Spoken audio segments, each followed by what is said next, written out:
Olá pessoal, tudo bem? Bom dia. Quem fala com vocês é o professor Ricardo Alves, né? Vamos agora trabalhar mais uma aula, agora com o tema História de Goiás. A gente vai estar conversando com vocês, à medida que for falando com vocês, conversando, nós vamos também, eu vou apresentar para vocês alguns slides. Então, à medida que a gente for falando, eu vou comentando com vocês sobre o slide que vai estar aqui do lado, na telinha de vocês, para a gente poder estar conversando e falando um pouquinho mais sobre a história de Goiás. Tudo bem? Então vamos lá. As primeiras bandeiras, ou os primeiros bandeirantes que vêm aqui em Goiás, vai ocorrer vindo de São Paulo, da capitania de São Paulo. Isso mesmo. Possivelmente vai estar aqui chegando nos sertões de Goiás, basicamente no ano de 1590, até o ano de 1593. Um dos primeiros foi Antônio Macedo e Domingo Luiz Grau, no ano de 1590 a 1593. Depois vamos ter outros também que vai vir, como Domingo Rodrigues, no ano de 1596 até o ano de 1600, né? Que antes a capitania era em São Paulo. Então, de lá para cá, para chegar até aqui, tinha que ser no lombo de um animal. Então, demorava dias, meses e até anos para chegar aqui. Outras também vai estar vindo, e uma que vai estar ocorrendo, que ficou bastante conhecida, foi a de Bartolomeu Bueno da Silva, filho.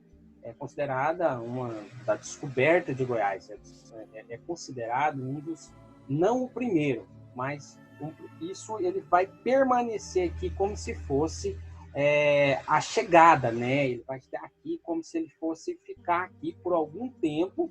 Então ele vai ser considerado como um dos primeiros, mas ele não vai ser o primeiro a passar aqui, mas que vai permanecer aqui, que vai ser o primeiro, no caso, Bartolomeu Bueno da Silva Filho. Tem o seu surgimento no contexto histórico aqui no Brasil, a partir do século XVIII, com a sua mineração. Então, vocês podem estar olhando uma mapinha aí, a mineração que vai estar impulsionando a passar aqui, vir para cá e poder explorar aqui no sertão goiano. Né? Então, no ano de 1682, vai ocorrer a chegada da bandeira do Anhanguera, mais conhecido como o Diabo Velho, né, no Rio Vermelho. Até o ano de 1749, Goiás vai pertencer à capitania de São Paulo. Isso mesmo, nós não era ainda uma capitania, nós pertencia à capitania de São Paulo. Então, imagina só a distância de São Paulo até aqui em Goiás, né? Isso tudo no lombinho de um animal, né? Ali cavalgando nas trilhas, passando mata, animais ferozes, peçonhentos, até chegar aqui em Goiás. Então, Bartolomeu Bueno da Silva, Anhanguera, o explorador brasileiro do século XVII, inspirando explorar o sertão goiano, organizou uma bandeira e partiu para lá no ano de 1682, sendo acompanhado de seu filho, que tinha apenas 12 anos de idade. Bartolomeu Bueno da Silva Filho descobriu muitas minas de ouro naquela região, graças ao seu esforço, que foram recompensados com sua vontade de estar cada vez mais sendo explorado. Conta a lenda que Bartolomeu Bueno da Silva, mais conhecido como Anhanguera, procurava as minas, né, de ouro. Deparou nesse caminho com índios, com nativos. Esses nativos que até então vai impedir a entrada da bandeira no território deles. Então, Bartolomeu, não sendo bobo hora nenhuma, ele vai ter uma ótima ideia. Ele vai encher uma vasilha, né, de álcool e vai atear fogo. E isso, porque o álcool ali é transparente, bem lembrado, bem parecido com água, né? Então vai ficar bem visível para os nativos que não conheciam o álcool, como se estivesse colocando fogo na água.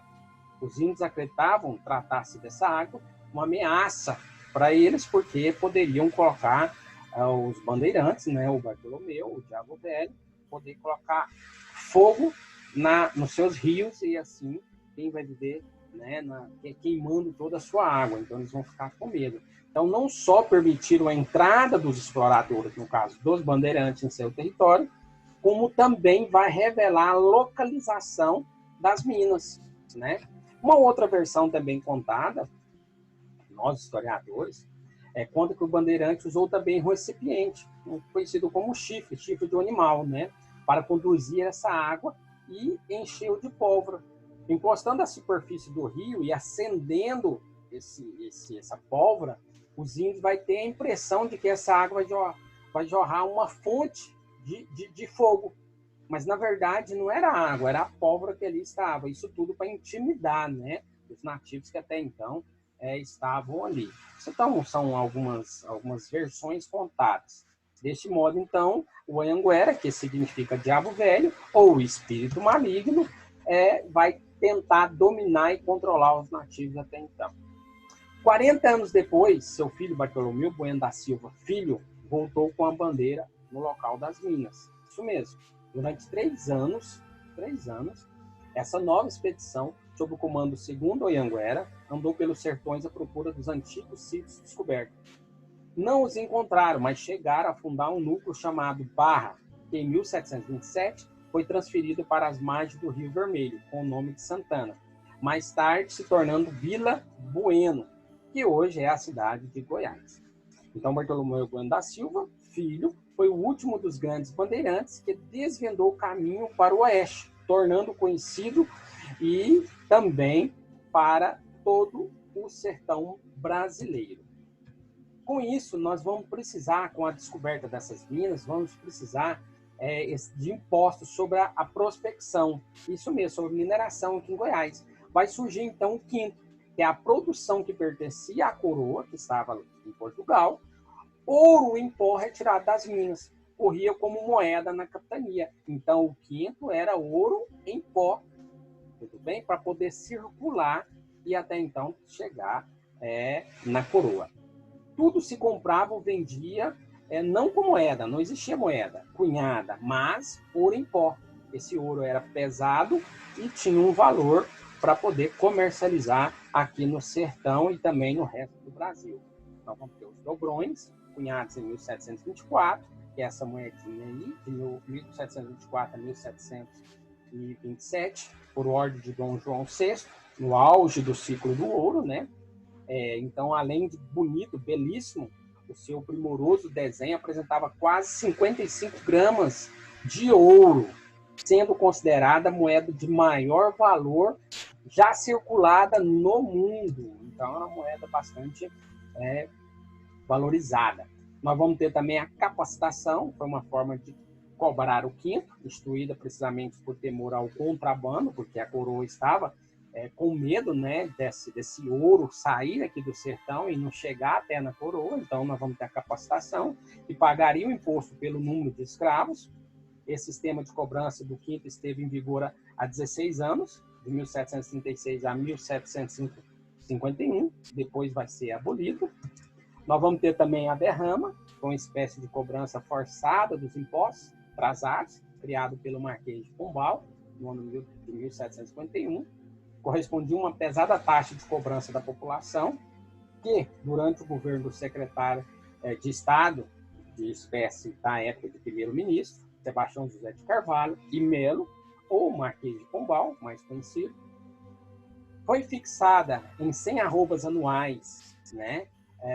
Isso, ou seja, mais ou menos em torno de 1.500 quilos aproximadamente, né? Como não raramente o quinto não era pago integralmente, os valores não pagos eram acumulativos. Era preciso, então, intensificar a cobrança. Com isso, ia até confiscar bens, animais, terras e etc. A primeira região ocupada foi a região do Rio Vermelho. Funda-se o Arraial de Santa Ana, que depois passa a chamar-se Vila Boa, e mais tarde, cidade de Goiás, sendo durante 200 anos a capital do território aqui, nosso território goiano. O povoamento determinado pela mineração de ouro é povoamento mais irregular e mais instável, sem nenhuma ordem. Quando o ouro esgotava nessa região, mudava-se para outro lugar de povoação. Definhava ou desaparecia essa região. Então, ficava bastante explorada essa região, né? 3 zonas de povoamento nós vamos ter aqui no século XVIII. Centro-Sul, com uma série desconexos de arraiais no caminho de São Paulo, ou nas proximidades de Santa Cruz, Santa Luzia, Lusiânia, né? Meia Ponte e Pirinópolis. Meia Ponte era o principal centro das comunicações, chegando a disputar com Vila Boa, que era até então a capital de Goiás, né? Do governo. A segunda zona era a região de Tocantins, no alto de Tocantins ou ali próximo do Maranhão. Traíras, Água Quente, São José, Niquelândia, Santa Rita, Muquem, etc. E por fim, por último, o verdadeiro norte da capitania, abrangendo uma extensa zona entre zona Tocantins e os chapadões dos limites com a Bahias e Arraiais. São Félix, Cavalcante, Natividade, São José do Duro, Porto Real, Porto Nacional também, ou Arraiá mais sedentricional. Isso são regiões do norte, aonde poderia ter aí esse bastante alavantamento. A ocupação humana dessas zonas vai processar-se com a extensão da pecuária, isso mesmo, e também da lavoura, durante o século XIX e durante o século XX. A pecuária, então, vai estimular e vai ajudar bastante. A população nessa época, a maioria era negra, e esses negros, a maioria era escravo. Os brancos, homens, né, não chegava a ser muito, mas tinha uma grande quantidade. E era comum a prática de concubinato. Já no ano de 1749, Goiás torna-se capitania, porque já estava tendo problema com São Paulo, que era a capitania de São Paulo. Então, no ano de 1749, Goiás vai se tornar-se capitania. Até o ano de 1750, o ouro foi lucrativo. Já desde 1751 até 1770, vai se tornar arriscado. E após 1770, ruinoso. No final do século XVIII, ocorreu a decadência da mineração. Então, a exploração, o contrabando, era muita coisa. Então, foi acontecendo o declínio do ouro nessas regiões. Com isso, vários arraiais vai desaparecer. A sua agricultura tinha que ter para as pessoas que ali estavam para poder ter a subsistência. Com isso, já no século XIX, a imagem de Goiás era de atraso, as pessoas eram bicho preguiça, a intolerância, a decadência, era mal visto, não tinha escola, era um atraso totalmente. Em meados do século XIX, a pecuária tirou Goiás do estado de marasmo. O gado, no caso, os animais, né, se tornou mercadoria e mola propulsora da economia goiana. Isso mesmo, porque já não atendo mais a condições de ter a mineração, e devido à exploração foi grande demais. Então, com isso, vai ocorrer o quê? Temos que as pessoas que aqui estavam tinham que sobreviver, tinham que viver, tinham que morar, tinham que se alimentar. Então, com isso, vamos ter um grande propulsor aí, que vai ser o gado. Já no ano de 1888, a Lei Áurea, né, praticamente não mudou a estrutura social de Goiás, mas a Lei Áurea praticamente vai estar aí dando o fim da escravidão. Já a independência do Brasil e seus efeitos aqui em Goiás vai ocorrer no século XIX, isso mesmo, já no século XIX. Já a independência do Brasil não alterou o quadro econômico de Goiás.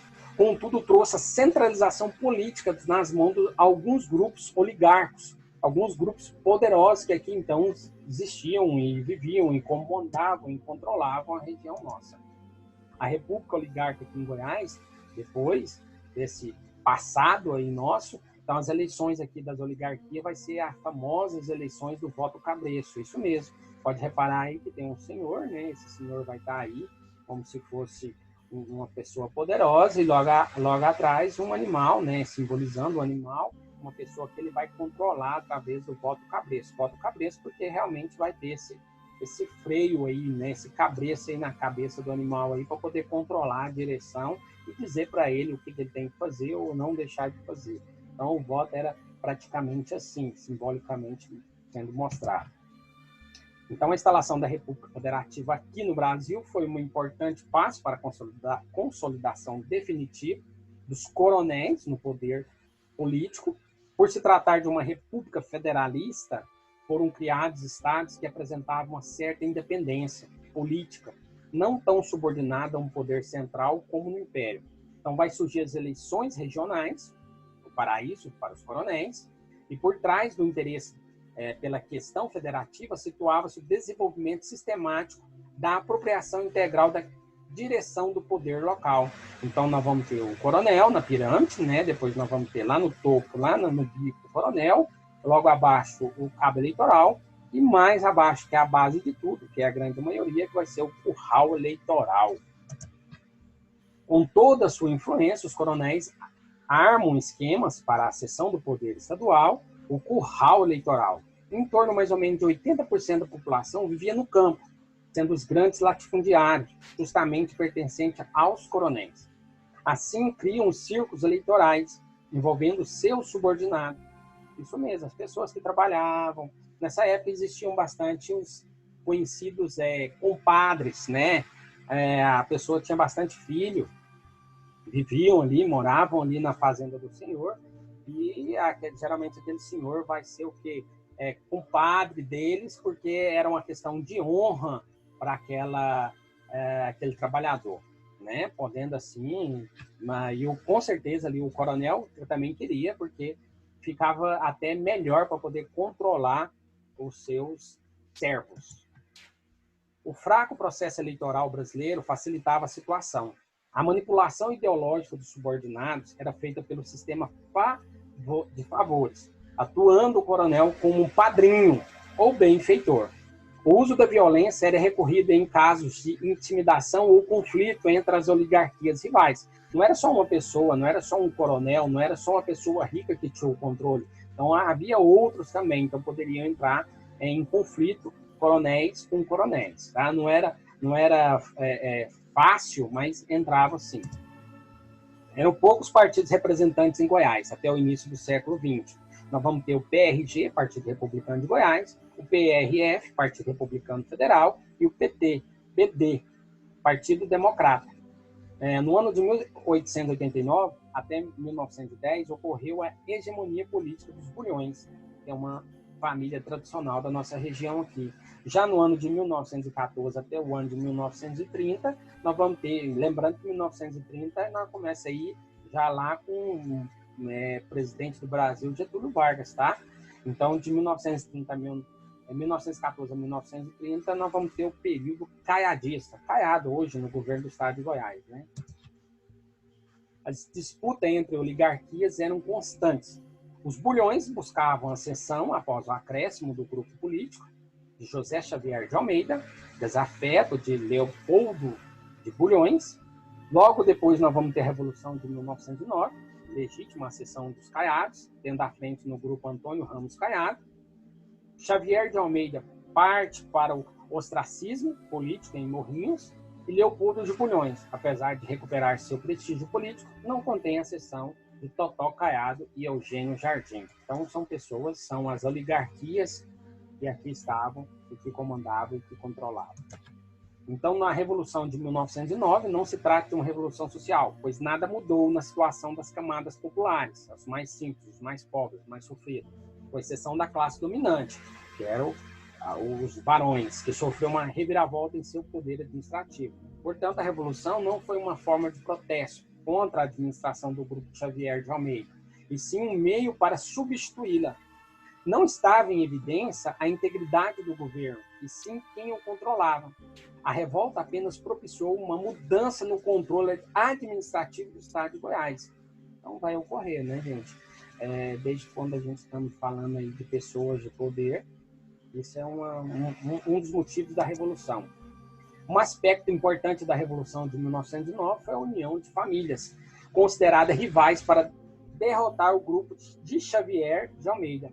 No Levante, no dia 1º de maio, liderado por Eugênio Jardim, encontrava-se a famosa conjuntura Bulhões, Caiado, Jardim Freiro e Jaime Abrantes. Com a união de poderes, as oligarquias criou-se uma situação política em Goiás totalmente desfavorável à participação popular. A transferência dos mandatos administrativos seguiam os rumos traçados pelos coronéis e não a vontade da população. Tratavam-se da mais cabal consequência das regras eleitorais, até então vigente. Então era comum, né, sempre o poder sendo disputado e por eles mesmos. Então a derrocada dos Bulhões ocorre com o enfraquecimento do grupo no cenário nacional. As oligarquias goianas dividiram-se em duas facções, o que apoiava os Hermes da Fonseca e a outra, a candidatura civil de Rui Barbosa. No âmbito já estadual, vai haver a cisão do Partido Democrata, de 1911 até 1912, entre Urbanos Gouveia, os bulionistas, e Totó Caiado, Eugênio Jardim. A grande força do partido, Goiazanga, Jaime Braz, Abrantes, Sebastião, Fleury, colocou-se ao lado dos Caiados, né? Os Caiados aí ganhando força novamente, mais ainda.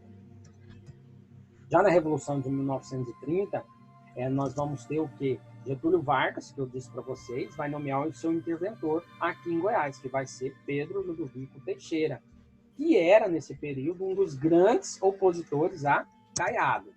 Então, Pedro Ludovico Teixeira nasceu na cidade de Goiás, no ano de 1891, cursou medicina na Universidade do Brasil. Um pouco da biografia dele. Engajou-se na Revolução de 1930, em Rio Verde, onde morava e exercia a profissão de médico. Com o movimento vitorioso, ele, que havia sido preso e estava sendo conduzido para a cidade de Goiás, foi posto em liberdade e formou a junta governativa com 3 membros. No mesmo ano que assume o governo, Pedro Ludovico inicia a Marcha para o Oeste, projeto de modernização. Isso tudo porque, no caso de Getúlio Vargas, queria esse desenvolvimento, né? E vai colocar, então, o Pedro Ludovico, vai ser apadrinhado por ele. Então, por isso que nós vamos ter essa Marcha para o Oeste aqui, com essa modernização.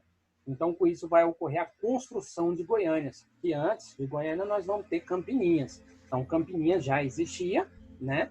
E que região poderia ali, ao entorno de Campinas, construir Goiânia. Só que Goiânia vai pegar uma abrangência tão grande, que nós vamos ver daqui a pouco, que Campinas vai virar um setor de Goiânia.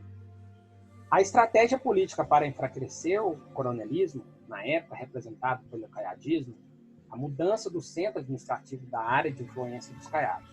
Na realidade, a ideia de mudar a capital de Goiás não era um desejo só de Pedro Ludovico, fundador de Goiânia.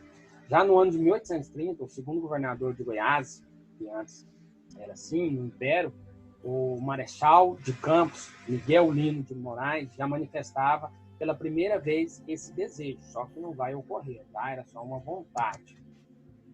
Já no ano de 1932, foi assinado o decreto, no número 2.733, de 20 de dezembro, nomeando uma comissão que, sob a presidência de Dom Emanuel Gomes Oliveira, então bispo de Goiás, escolhesse o local onde seria edificada a nova capital do estado.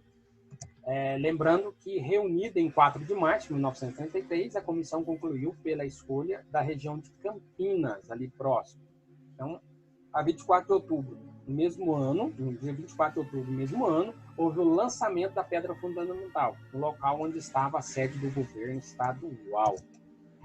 Lembrando que aqui, vocês podem reparar que esse decreto e esse Dom Emanuel Gomes de Oliveira, né, depois do decreto de 2.737, nós vamos ocorrer, vocês podem reparar que Goiânia ele tem um formato, pegando ali próximo ao centro do poder administrativo em Goiás, a Praça Cívica, né? A Praça Cívica ali, o poder, o governo, onde é a moradia do governo e tudo. Então, o formato ali é de uma Nossa Senhora Aparecida.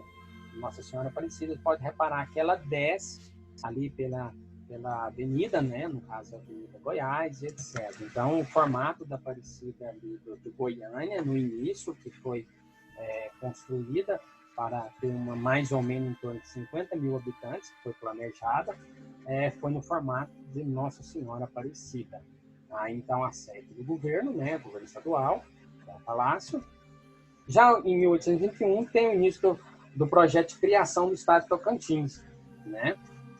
Criado em 5 de outubro de 1988, o Estado de Tocantins foi oficialmente instalado em 1º de janeiro de 1989. Com isso, pessoal, nós vamos ter aqui essa situação onde Goiás vai iniciar com seus bandeirantes, né? Lembrando que nós não podemos deixar de esquecer que aqui havia os nativos, né? Essas pessoas que aqui viviam, moravam, e tem o seu valor totalmente aqui no estado de Goiás. Eu espero que vocês tenham gostado. Vai lá, faz o seu comentário, dê um ok lá, e qualquer dúvida também deixe lá no comentário. Obrigado e até a próxima.